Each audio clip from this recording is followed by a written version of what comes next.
Je vais vous montrer une première approche des styles de calque. Les styles de calque, c'est quoi? C'est les ombres portées, les lueurs internes, les lueurs externes, etc. On l'utilise principalement pour mettre des ombres portées, des lueurs. Après, il y a d'autres possibilités.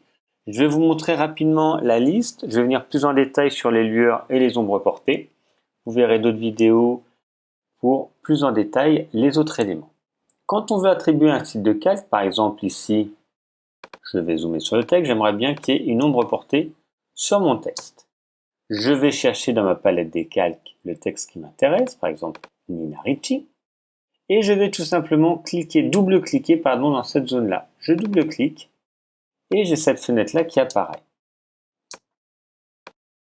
J'ai différents styles. Ici, on est bien dans la palette des styles de calque.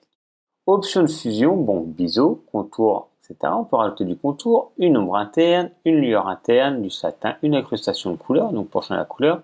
Une incrustation de dégradé, c'est également une possibilité pour faire des dégradés ici. Incrustation de motifs, lueur externe et ombre portée. Je vais vous montrer pour l'ombre portée. Pour attribuer donc un des éléments, il faut le cocher.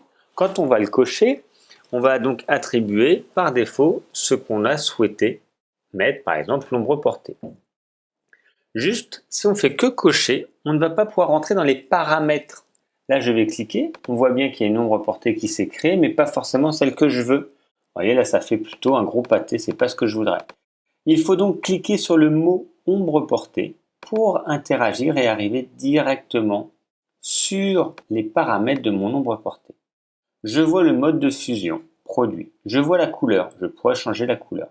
Je vois l'opacité, je vois la distance et je vois la taille. Et donc tout ça va nous permettre, voyez, de changer, grossir, voyez, plus ou moins gros, la distance plus ou moins loin, donc suivant ce que l'on veut, plus ou moins diffus. Les valeurs vont changer par rapport à la taille de votre document. Si votre document est grand, ces valeurs-là vont être plus grandes. Utilisez l'éclairage global, donc c'est pour que tout soit pareil. Mais vous pouvez également choisir l'angle. Je vais mettre un tout petit peu plus loin, comme ça vous verrez. Vous pouvez donc choisir l'angle d'où arrive la lumière. Vous pouvez donc exactement paramétrer tout ce que vous voulez. Je peux choisir également la couleur, c'est généralement en noir. Et vous voyez, vous pouvez choisir une couleur comme s'il y avait un peu une lueur, comme s'il y avait des néons derrière. Vous pouvez faire ça si vous voulez. Je vais le laisser en noir, moi, pour l'ombre portée. Et vous pouvez choisir ici le style. Vous voyez, ça a donc des formes différentes. Donc, suivant ce que vous voulez, vous avez la possibilité de créer des styles différents. Moi, j'utilise souvent un des deux premiers ici. Et vous pouvez lisser, ce qui va permettre qu'il y ait un peu moins d'effet de dents de scie, ce qui peut arriver également au niveau du dégradé, ici, de l'ombre portée. Et donc, ça marche aussi bien sur du texte. Je vais la remettre sur Nina, je vais double-cliquer. Je vais sur l'ombre portée et par défaut, ça va garder les mêmes caractéristiques que celui-là. Je double-clique, j'appuie ici et je valide. Et donc là, vous voyez, j'ai bien une ombre portée qui s'est créée sur l'ensemble. Je peux le faire également sur le flacon de parfum. Je vais vous montrer, ombre portée. J'ai les mêmes caractéristiques, mais là, je voudrais peut-être que ce soit plus gros. Vous voyez. Donc, on peut créer comme ça différentes choses. Par contre, si vous regardez, là, j'ai changé l'angle. Vous voyez. Ici, parce que je voudrais changer l'angle de mon ombre portée. Et ça le transforme sur tout.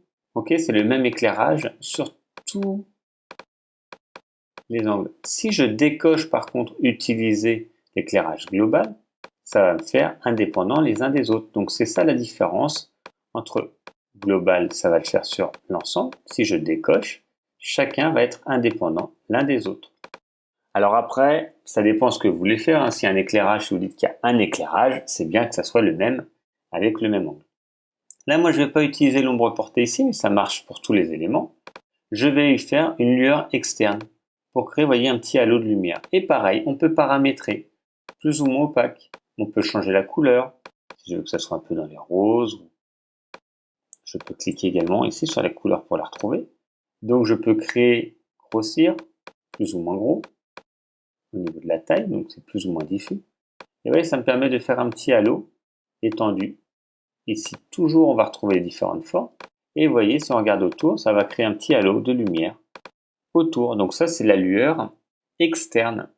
Et il y en a plein d'autres, on va pas tous les voir. Il y a la même chose pour les lueurs internes et les lueurs et les ombres portées, les ombres internes. Si on dessine, je vais écrire, hop, là, pareil. Je vais l'écrire plutôt en impact, comme ça on va mieux comprendre. Un dernier exemple. Voilà. Hop. Je vais l'écrire en blanc, que vous compreniez. Un exemple. Voilà.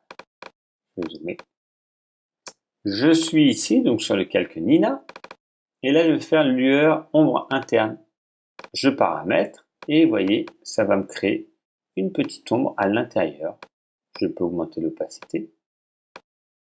Et ça va donc me créer une ombre à l'intérieur. Je peux choisir à l'intérieur de mon calque. Tout à l'heure, c'était à l'extérieur. Là, c'est à l'intérieur, comme s'il y avait un peu un trou. Et je pourrais avoir la même chose si je fais des... Je vais changer la couleur pour que vous compreniez. Je vais retirer ça et je vais mettre la lueur interne. Et donc là, ça va me créer une lueur qui est à l'intérieur. Vous voyez, là, j'exagère pour que vous compreniez. À l'intérieur de mon texte. Et ça peut être pareil pour une forme. On retrouve une fois qu'on a fait les styles de calque ici, on a la possibilité de les cacher ou de les rendre visibles. Si on veut les modifier, ça ne me convient pas. Je double-clique ici et j'interagis directement sur ce qui m'intéresse.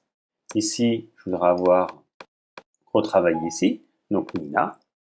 Je double-clique et donc là, je peux réinteragir sur les caractéristiques de cet élément-là. Voilà pour créer les ombres portées et les lueurs internes, externes. Il y a d'autres paramètres qu'on verra dans d'autres vidéos.